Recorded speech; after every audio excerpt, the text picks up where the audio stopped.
सास ने पढ़ी कक्षा 12वीं। पाखी एक मल्टीनेशनल कंपनी में काम करने के साथ सोशल एक्टिविस्ट भी होती है, जो ऑफिस खत्म होने के बाद शाम को घर आकर जरूरतमंद छोटे बच्चों को फ्री में पढ़ाती है। उसकी इस खूबी से बाकी लोगों के साथ सास भी बहुत खुश होती है। तुम सच में बहुत अच्छा काम कर रही हो बेटा, बस ध्यान रखना बच्चे आधे रास्ते में कहीं भटक ना जाए। भटकने से मेरा मतलब सिर्फ गलत काम करना नहीं है। कोई घर की जरूरत के लिए नौकरी करने लगे या किसी के घर वाले उसकी शादी करा दे, ये भी तो मंजिल से भटकना ही होता है ना। वाओ मम्मी, मुझे नहीं पता था कि आप पढ़ाई को लेकर इतनी पर्टिकुलर हो। पर फिक्र मत कीजिए, इनके साथ ऐसा कुछ नहीं होगा। बहू की बात पर मुस्कुराकर सास चली जाती है और पाखी बच्चों को पढ़ाने में बिजी हो जाती है। उसी रात पाखी और विराट साथ बैठकर बातें कर रहे होते हैं, जिसमें बहू सास की पढ़ाई को लेकर नजरिए का विराट के सामने जिक्र करती है। हाँ, मुझे सब पता है। ऐसे ही नहीं ये नालायक लड़का इतना पढ़ लिया।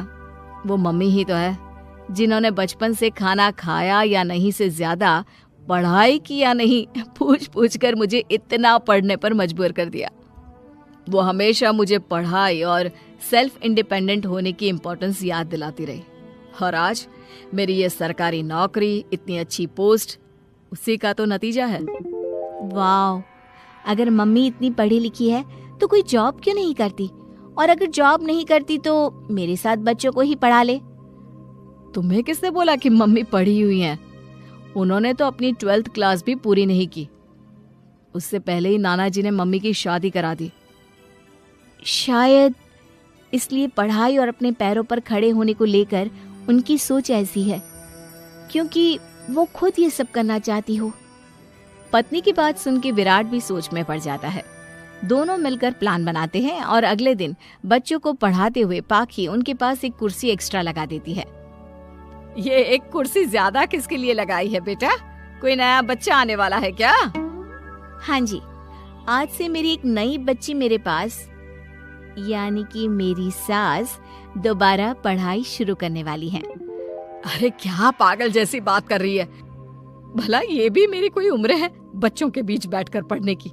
तू बस ना इनके भविष्य पर ध्यान दे, मुझ पर नहीं। मम्मी, सीखने की कोई उम्र नहीं होती, बस इच्छा होती है, और मुझे पता है कि आपके अंदर वो इच्छा आज भी जिंदा है। अरे तू बस अपने काम और इन बच्चों पर ध्यान दे। यहाँ बस सबको बोलने से मतलब है, किसी को नहीं सोचना। अगर बात बाहर निकली तो समाज क्या सोचेगा और परिवार का कितना नाम बदनाम होगा। मम्मी, आपने पापा और इस परिवार के बारे में बहुत सोच लिया। सबकी खुशियों के लिए अपने सपने बहुत कुर्बान कर दिए।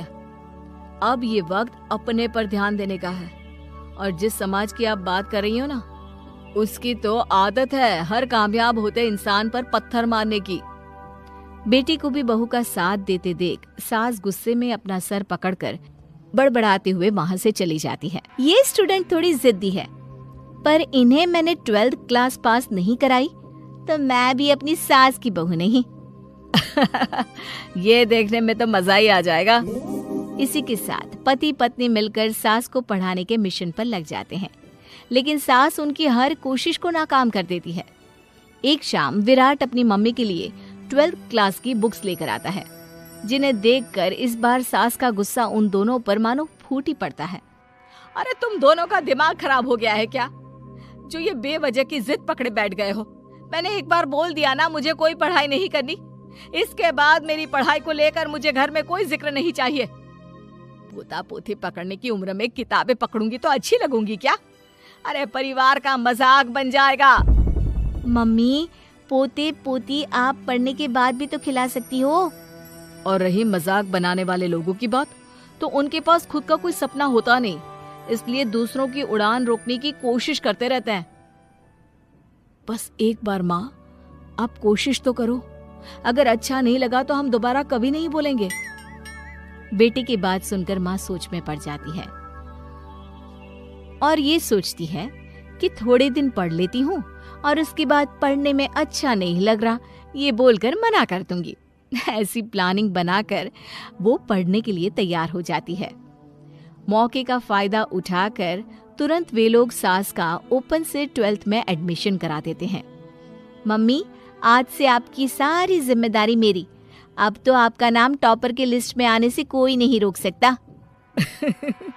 ये मेरे सीधे बच्चे, इन्हें अंदाजा भी नहीं कि माँ का प्लान क्या है। पाखी सास को पढ़ाना शुरू करती है। दिन बीतते हैं जिसमें धीरे धीरे सास भी कंफर्टेबल होने लगती है, लेकिन फिर पाखी एक सब्जेक्ट पढ़ने के लिए ट्यूशन जाने का सजेशन देती है, जिस पर बहुत गुस्सा, ड्रामा करने और पाखी के लाख बार मनाने के बाद एक बार फिर सास तैयार हो जाती है। थैंक यू मम्मी, आपको नहीं पता कि आपका 12th क्लास पढ़ना हम दोनों के लिए कितना ज़रूरी है। अब ये सिर्फ आपका नहीं, हमारा सपना भी बन गया है। बहू की बात सुनकर सास अपने प्लान को लेकर सोच में पड़ जाती है। अगले दिन पाखी सास के साथ उन्हें ट्यूशन छोड़ने जा रही होती है, जहाँ रास्ते में पड़ोस की कुछ औरतें बैठी मिलती हैं। अरे वाह विराट की मम्मी, तुम्हारा इस उम्र में पढ़ाई का कौन सा भूत जाग गया। बहू को बोलो कि पोता पोती दे दे और बच्चों के साथ खेलो। अरे क्या उनके बीच बैठकर अपनी खिल्ली उड़वाने चल पड़ी। आंटी जी, जब सरकार या भगवान ने सीखने की कोई उम्र नहीं रखी तो आपको क्या दिक्कत है। अरे देखो तो जरा, बहू की जुबान कैसे कैंची जैसे चल रही है। अब सास घर संभालने की जगह इन सब चीजों पर ध्यान रखेगी तो बहू के तो ये हाल होने ही है ना। देखा बहू, इसलिए बोलती थी, अरे खाली दिमाग वालों से बहस नहीं करनी चाहिए, क्योंकि वो जब भी मुंह खोलेंगे गू ही बोलेंगे। उदाहरण तो तुमने अभी देख लिया। वैसे बहन, मैं तो अपना सपना पूरा कर लूंगी, लेकिन क्या यहाँ बैठकर पंचायत करने के अलावा तुम लोगों का कोई दूसरा सपना भी है। सारी औरतें चुप हो जाती हैं और सास बहू चले जाते हैं। अब सास के अंदर पढ़ने की इच्छा जाग उठती है और वो अपना प्लान छोड़ मन लगाकर पढ़ाई करना शुरू कर देती है।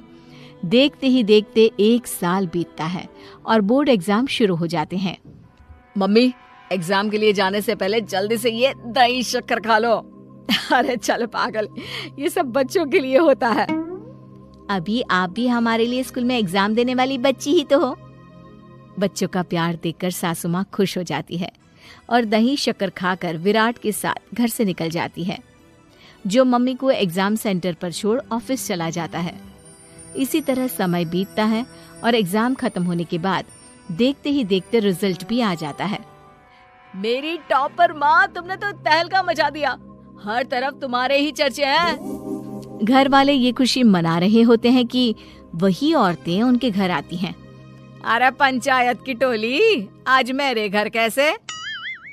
बस तुम्हें सॉरी और थैंक यू बोलने आए हैं। उस दिन तुम्हारी बातों और आज तुम्हारे काम ने हमें ये सिखाया कि सपने पूरे करने की कोई उम्र नहीं होती। इसलिए अब हम भी शादी, परिवार, बच्चे और न जाने कितनी वजहों से अधूरे छूटे सपनों को पूरा करेंगे बहन जी।